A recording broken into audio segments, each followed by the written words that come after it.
Welcome to Jungle Friends. Well, actually, Jungle Friends started quite a while ago when an ex-boyfriend decided to buy a pet monkey.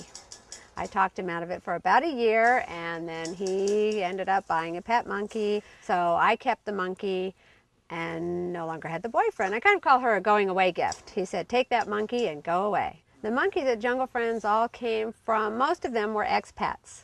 And then we have some that are retired from research laboratories. There are no landmark cases with animal experimentation that would involve a real challenge to the legal legitimacy of research on animals. The crucial point here is to explain only pesticides, drugs, and food need legally be tested on animals, nothing else. But tradition has built up where animals are used as the, well, pun intended, the guinea pigs. So I can certainly mention a couple of particular medical advances that have depended on animal research, but I think it's first of all important to understand that the whole of modern medicine depends on animal research. It's not the case that some smart guy has a brilliant idea for brain surgery and says, hey, bring me a couple of people, we'll try it out. It's just not the way that anybody could imagine living morally and ethically. So if somebody has an idea for how you're going to treat, say, Parkinsonism, that has to first of all be tested on animals. It would just be completely irresponsible to go out and mess with people's brains without having some sense that this might be a reasonable way to proceed.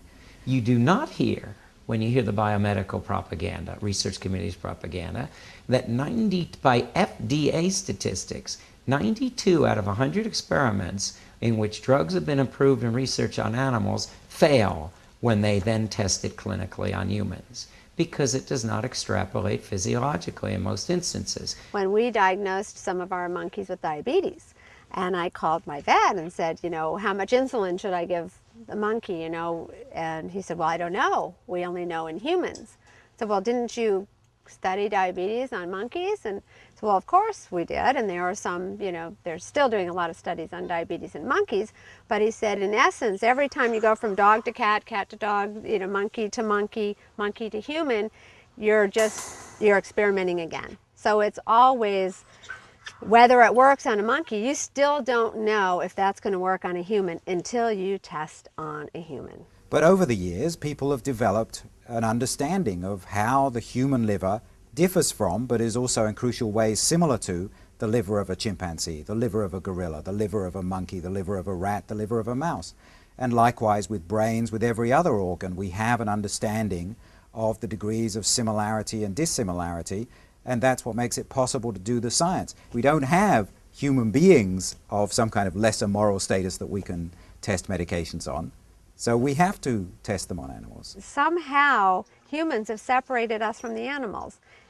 And I don't know how that happened. If you look around, I mean, you can see so many similarities. They have feelings, they love and they grieve and they hurt and they fear. This raises the issue again of cultural prejudice against animals, because if we make the other without merit, it is easier to use the other for our purposes without moral qualms. Usually in medical research, the animals will be sacrificed at the end of the study, not because it would be an inconvenience to have them around, but because there's a need to see inside the animal what exactly changed by the treatment that was being tested. From the experimenter's perspective, the experiment doesn't end with the sacrifice of the animal. The study of the tissues after death is an important continuation of the experiment.